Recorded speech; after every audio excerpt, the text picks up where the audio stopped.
Bom, boa noite, boa tarde ou bom dia, professor. Vamos começar a nossa gravação aqui sobre o processo sobre a prova, né? Então, vamos começar para poder terminar isso daqui. Então, a gente tem a questão 1, que é responder as seguintes questões de forma clara, objetiva e específica, demonstrando a compreensão profunda do conceito.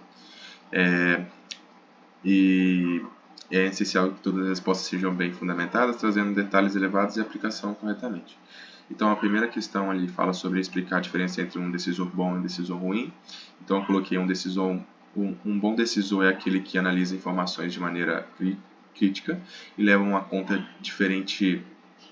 em conta, né, diferentes cenários e perspectivas e avalia riscos e benefícios envolvidos.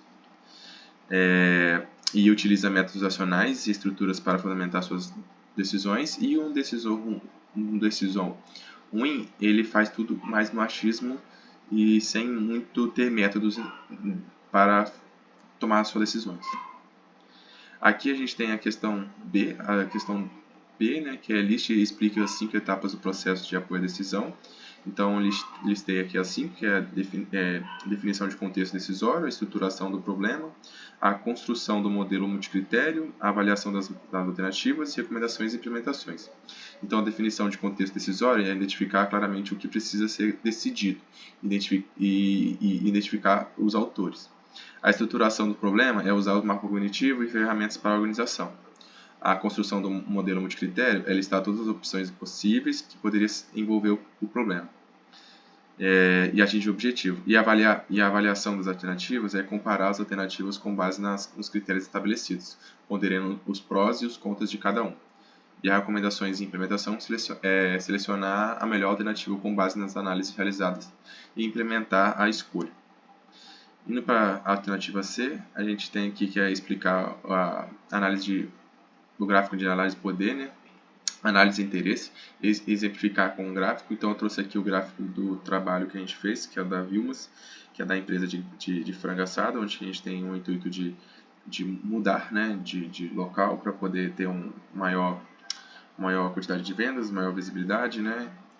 E então ali a gente tem o decisor, né, que está o solzinho ali, que é a Vilmas. Aí tem as partes interessadas também, que é os clientes, os concorrentes, os fornecedores. A gente pode saber ali quem tem o maior poder é a Vilmas e o maior interesse também. E aí geralmente a gente consegue ver ali a questão do fornecedor, que tem um menor poder, mas um grande interesse também, pelas nossas quantidades de vendas, né? Quanto maior a gente vender, mais eles podem, a gente compra deles também. E basicamente é isso. Cite 3 diferenças entre problemas de decisão simples e complexos. A gente tem aqui esses 3, que é a incerteza, o número de alternativas e solução.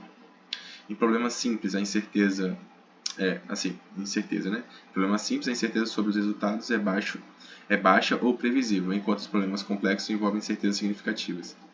Aí o número de alternativas é um problema simples, tem um número limitado de alternativas viáveis, enquanto os problemas complexos possuem muitas alternativas e combinações possíveis. E na solução, o problema simples geralmente possui soluções claras, enquanto os complexos exigem uma abordagem mais crítica.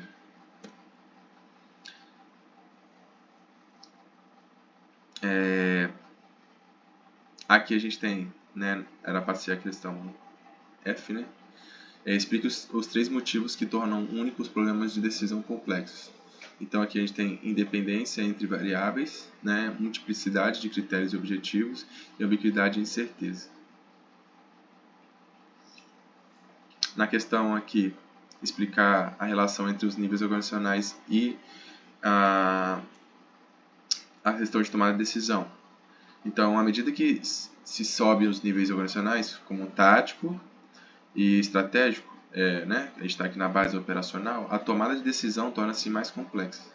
Então aqui a gente tem o nosso, meio que a pirâmide trazendo a nossa representação, que aqui a gente sabe que na base a gente tem o clima, o nível organizacional, no meio a gente tem o nível tático e aqui estratégico. Cada um desses níveis tem que tomar uma decisão. As decisões do nível operacional tendem a ser mais estruturadas, repetidas e de curto prazo. O de nível tático, as decisões envolvem mais variáveis e considerações de médio prazo. E os níveis estratégicos é uma complexidade maior, né? Você está no topo, a necessidade de lidar com a incerteza, abrangendo múltiplos fatores de longo prazo e envolvendo decisores que afetam toda a organização. Estamos aqui na G, quanto ao conhecimento dos desdobramentos futuros. Quais condições uma decisão pode ser realizada? Explique cada uma dessas condições. Temos a questão de incerteza, de risco e incerteza. Todas as informações da questão de certeza, todas as informações necessárias estão disponíveis e o decisor conhece exatamente o resultado de cada alternativa. O de risco, o decisor tem algumas informações e pode calcular a probabilidade dos diferentes resultados. E a incerteza, o decisor tem pouca ou nenhuma informação confiável sobre os possíveis resultados. Então, torna difícil prever as consequências de cada alternativa. A H aqui explica os 4 níveis de incerteza em relação ao desdobramento. Então temos o nível 1, nível 2, nível 3 e nível 4, que é o nível 1, futuro claro, que diz que existe apenas um futuro possível com alto grau de previsibilidade. O cenário, aí tem o nível 2, que é o cenário alternativos, que existe pouco cenário bem definidos, e aí o decisor pode planejar em torno desse cenário.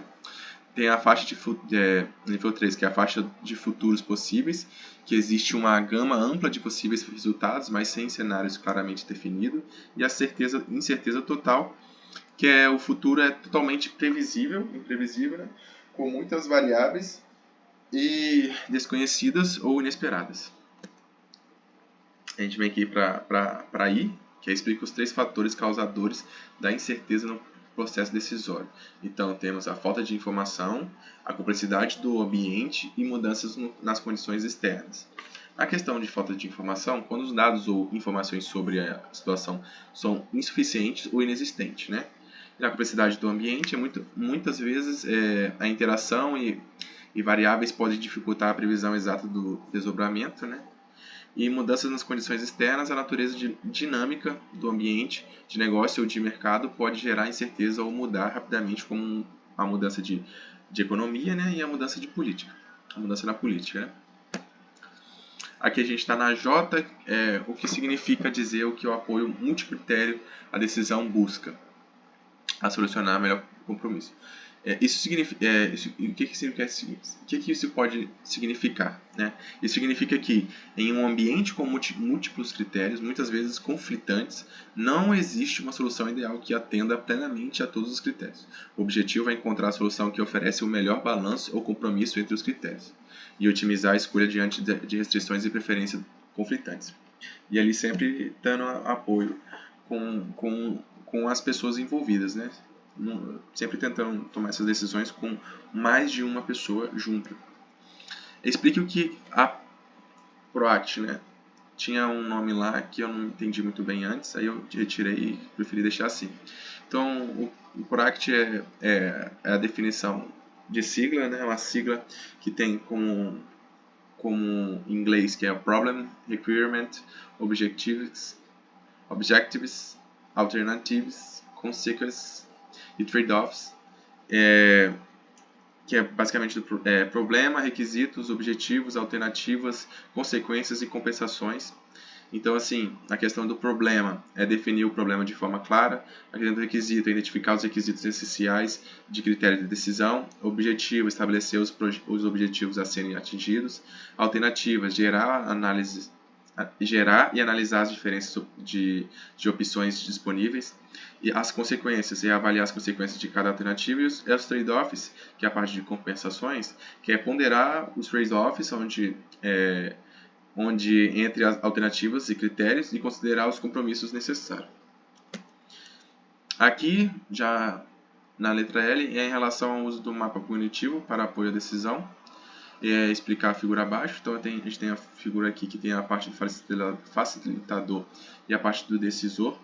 Então a figura mostra o processo, basicamente como é que é construído o mapa cognitivo, informando que o decisor começa com a representação mentais no T1 ali, e essas representações basicamente as perguntas que é feito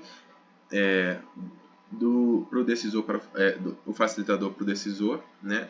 Para a gente poder começar a criar aquele mapa cognitivo. Então faz as perguntas para ele de qual que é o problema, de como que de como agir, de qual que ele quer, o que ele almeja. A gente vai fazendo essas perguntas para a gente conseguir chegar na parte de representação discursiva, né? Que são refinados por meio dos discursos que o decisor vai falar. Enquanto a gente, que é a pessoa que é o facilitador, interpreta as ideias que o decisor vai dar ali, na parte já na questão do T3, e as organização e as organiza em um mapa gráfico, né? E aí a gente traz esse mapa gráfico e, por fim, o mapa é desenvolvido.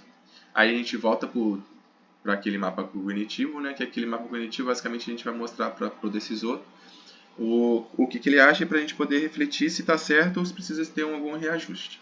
E basicamente é fazendo esse ciclo até encontrar o mapa perfeito. O mapa perfeito, assim, o mapa mais próximo do que é a realidade. Aqui, qual a diferença entre mapa cognitivo e agregado e mapa cognitivo congregado? O mapa cognitivo agregado, ele representa a combinação de vários mapas cognitivos individuais de um grupo de decisores. Já o mapa cognitivo congregado não agrega os mapas individuais, mas os mantém separados, destacando as diferenças entre as perspectivas dos decisores, e o foco aqui é na diversidade de opiniões. Tá? Já lá é na ênfase de estar na agregada de informações compartilhadas. Na N, explica o conceito de linha de argumentação e ramo em um mapa cognitivo. A linha de argumentação refere-se à sequência de raciocínio, ou à cadeia lógica que conecta os conceitos em um mapa cognitivo. Já o ramo é uma subdivisão dentro de um mapa cognitivo que parte de um conceito central e se desdobra em vários conceitos subordinados. Cada ramo representa uma linha de pensamento ou uma direção específica da análise, e detalhando como um conceito principal influencia ou é influenciado por outros. Já aqui na questão da O, explique os objetivos e as etapas do processo de enquadramento do mapa cognitivo. O objetivo, assim, bem resumido, o objetivo do processo de enquadramento é estruturar o problema de decisão, né? E identificando e organizando os conceitos e suas interrelações, né? De forma que proporciona uma visão clara e coerente do problema para as pessoas que estão ali fazendo. E o enquadramento ajuda a definir as questões principais, identificar os critérios de avaliação e entender as interconexões entre os diferentes elementos do problema.